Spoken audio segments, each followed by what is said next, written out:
फूकनी से फूकती थी, चूल्हा जलाती थी, धुआं होता था।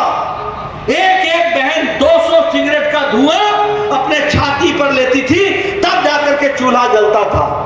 आज प्रधानमंत्री मोदी जी ने आपको आजाद कर दिया और 11 करोड़ से ज्यादा उज्ज्वला योजना में आपको गैस का सिलेंडर और चूल्हा पहुंचाया गया और आपको आजादी दिलाने का काम किया। उसी तरीके से मेरे किसान भाई, 11 करोड़ 78 लाख किसान, जिसमें से 20 लाख किसान ये झारखंड के हैं और उसमें से 1,60,000 किसान गिरिडीह के हैं, जिनको हर चौथे महीने मोदी जी की तरफ से 2-2 हजार रुपए प्रधानमंत्री किसान सम्मान निधि में मिलता है।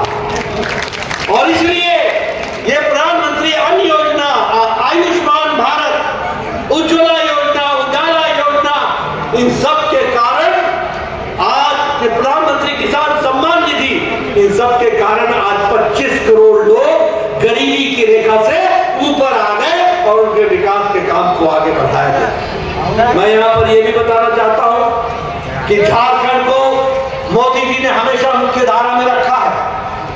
आपको कांग्रेस के जमाने में, यूपीए के जमाने में दिल्ली से 80 करोड़ रुपए, 80 लाख करोड़ रुपए मिले थे, 80,000 करोड़ रुपए मिले थे।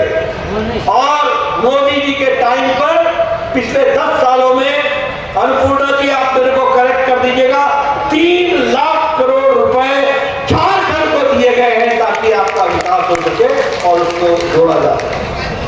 आयुष्मान भारत मोदी जी का विशेष योजना, अगर मुद्रा योजना की बात करें, उसको लागू दुमका से किया गया, झारखंड की धरती से। अगर विकसित भारत की बात करें, उसकी यात्रा खूंटी से शुरू हुई। अगर मैं प्रधानमंत्री जनधन योजना की बात करूं तो उसकी शुरुआत भगवान बिरसा मुंडा के गांव से शुरू हुई और आयुष्मान भारत रांची झारखंड से शुरू हुआ। यानी झारखंड को मोदी जी ने हमेशा मुख्य धारा में रखा है और प्रमुखता दी है और प्राथमिकता दी है। इस बात को भी हमको ध्यान में रखना चाहिए। मित्रों, अगर मैं झारखंड के विकास की बात करूं तो मैं आपको बताना चाहता हूं कि चाहे मेडिकल कॉलेज बनाने की बात हो, 5 नए मेडिकल कॉलेज प्रधानमंत्री जी ने झारखंड को दिए। आपने कभी नहीं सोचा होगा कि दुमका में मेडिकल कॉलेज खुलेगा। आपने कभी नहीं सोचा होगा कि पलामू में मेडिकल कॉलेज खुलेगा।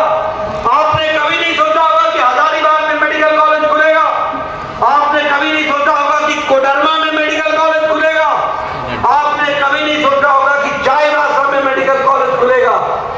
आपको मैं बताना चाहता हूं, नागेंद्र बाबू को चुनाव जिताओ, 10 नए मेडिकल कॉलेज हम देंगे, 10 नए मेडिकल कॉलेज। उसी तरीके से आपने कभी सोचा था कि all India institute of medical sciences AIIMS जो दिल्ली में है वो देवघर में खुलेगा? झारखंड को मिला है। मैं दावे के साथ बोल सकता हूं, आज से 3-4 साल बाद अब कोई भी पेशेंट, कोई भी मरीज दिल्ली नहीं जाएगा, उसका इलाज झारखंड में देवघर में होगा। इसकी व्यवस्था की जाए। और उसी तरीके से रांची को स्मार्ट सिटी बनाने का काम किया है। आपके देवघर में एयरपोर्ट बन गया, आपके धनबाद, हमारे जमशेदपुर में एयरपोर्ट बन गया, रांची के एयरपोर्ट का विस्तार हो गया। 12 वंदे भारत ट्रेन आज झारखंड से होकर के जा रही है और झारखंड से चल रही है 12 वंदे भारत ट्रेन। इसलिए विकास की एक नई कहानी लिखी जा रही है।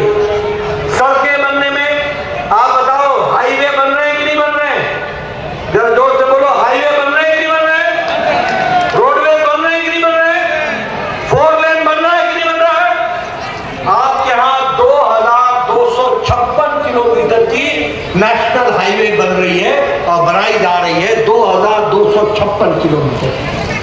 आपको वाराणसी से लेकर रांची और रांची से कलकत्ता 6 लेन ग्रीन कॉरिडोर, इसका काम शुरू हो गया है और बहुत जल्द अब काशी से लेकर कलकत्ता तक रांची होकर के 6 लेन की सड़क जाएगी और विकास की एक नई कहानी लिखी जाएगी।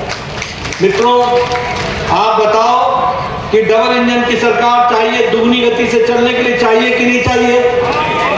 सिंगल इंजन चाहिए या डबल इंजन चाहिए? बोलो जरा जोर से बोलो, सिंगल इंजन चाहिए या डबल? अगर डबल चाहिए तो नागेंद्र बाबू रांची के विधानसभा में होने चाहिए, इसकी आपको चिंता करनी चाहिए। और मैं नागेंद्र बाबू के बारे में बोलना चाहता हूं, ये शिक्षक थे, पढ़ाते पढ़ाते समाज की सेवा का मन आया, इन्होंने लंबे समय तक समाज की सेवा की है, आपके लिए काम किया है और स्कूल के लिए विशेष करके स्कूलों का नवीनीकरण के लिए इन्होंने विशेष काम किया। और मैं यहाँ ये भी आपको बताना चाहता हूँ कि बगोत्तर के पॉलिटेक्निक कॉलेज की इन्होंने स्थापना करने में पूरा योगदान किया, स्कूल के नवीकरण में किया और पिछड़े और वंचित लोगों को सुगम शिक्षा देने में उसमें भी इन्होंने काम किया। जैसा मैंने पहले बताया कि 54 सड़कें बनाने का भी काम इनको श्रेय जाता है, इसको आपको ध्यान रखना चाहिए। और आप बताओ, यहाँ का जो माले का एमएलए है, उसके समय में महिलाओं को बांध करके पीटा गया था कि नहीं पीटा गया था? बलात्कार हुआ था कि नहीं हुआ था? इनके चहेते थे कि नहीं थे? ऐसे लोगों को आने दोगे क्या? ऐसे लोगों को आने दो? जोर से बोलो भैया, आपको दिल्ली अगर इनको नहीं लाना है तो कमल पर मोहर लगाना है और बटन दबाना है, इसकी आपको चिंता करनी चाहिए।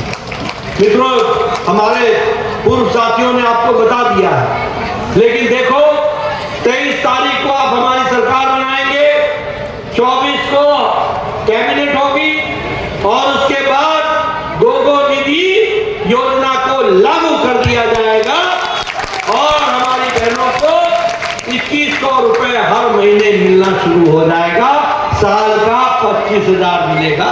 इस बात को भी हमको ध्यान रखना। उसी तरीके से लक्ष्मी जोहार योजना में गैस का सिलेंडर 500 रुपए का होगा और साल का त्योहार पर 2 मुफ्त सिलेंडर मिलेगा, 2 मुफ्त सिलेंडर। उसी तरीके से हमारे रोजगार को सुनिश्चित करने के लिए हम लोगों ने तय कर लिया है कि 2,87,000 सरकारी नौकरी देंगे, 2,87,000 सरकारी नौकरी, जिसमें से 1.5 लाख सरकारी नौकरी 2025 के नवंबर से पहले आपको दे दिया जाएगा, इसकी व्यवस्था की जाएगी। और इसके साथ साथ हमारे युवा साथी जो स्नातक के विद्यार्थी हैं और जो स्नातकोत्तर के विद्यार्थी हैं, उनको 2 साल तक 2-2 हजार रुपए प्रति माह देने का व्यवस्था की जाएगी, ताकि उनका भी जीवन पढ़ाई में लग सके और मन लग सके और काम लग सके। और इसके साथ साथ हमारे वृद्ध, हमारी विधवा बहनें और हमारे दिव्यांग भाई, इनकी पेंशन प्रति माह 2500 रुपए कर दी जाएगी, मासिक पेंशन इस तरह से। और एक बात और याद रखो, ये जो हेमंत सोरेन की सरकार ने जो आपके झारखंड पर ग्रहण लगाया है और यहाँ जो बांग्लादेशियों को बसाया है, एक एक को चुन चुन कर निकालेंगे और झारखंड की धरती से बाहर करेंगे। और ये जो बांग्लादेशी आकर यहाँ हमारे आदिवासी भाई बहनों के साथ विवाह रचाकर वो उनकी जमीन हड़पने का काम कर रहे हैं, याद रख लें, हम कानून लाएंगे, जो बांग्लादेशी घुसपैठ के से हुआ बच्चा होगा उसको आदिवासी अधिकार नहीं मिलेगा, इस बात का भी हम कानून लेंगे। और हमारी सरकार ने महिलाओं के सशक्तिकरण के लिए, ताकि संपत्ति, अचल संपत्ति महिलाओं के नाम पर हो, हम लोगों ने तय किया था और हमारी सरकार ने, रघुवर सरकार ने किया था कि 1 रुपए पर 50 लाख की प्रॉपर्टी 1 रुपए की स्टैंप ड्यूटी पर उस महिला के नाम चढ़ेगी। लेकिन हेमंत सरकार ने उसको हटा दिया था। अब 23 तारीख को आप हमारी सरकार लाओ और 1 रुपए में 50 लाख की अचल संपत्ति महिलाओं के नाम पर स्टैंप ड्यूटी पर होगी, इस बात की व्यवस्था की जाएगी। और जैसा मैंने बताया कि 10 नए मेडिकल कॉलेज खोले जाएंगे। आयुष्मान भारत में 70 साल से ऊपर के लोगों को 10 लाख रुपए देने का काम होगा। हम धान की खरीदी प्रति क्विंटल 3100 रुपए पर करेंगे और 24 घंटे के अंदर बैंक के खाते में पहुंचा देंगे पैसा, इसकी व्यवस्था करेंगे। जिनकी 5 एकड़ तक की भूमि होगी उनको 1 एकड़ पर हम कृषि आशीर्वाद योजना में 5,000 रुपए देंगे। और इसलिए इन सारे कामों को आगे बढ़ाने के लिए आपसे मेरा निवेदन है कि आप हमारे नागेंद्र बाबू को चुनाव जिताएं और आगे भेजें ताकि हम इस काम को कर सकें। मित्रों, मैं एक बात और बताना चाहता हूं, ये सरकार क्यों उखाड़ के फेंकनी है? ये इसलिए फेंकनी है क्योंकि ये चोरों की सरकार है।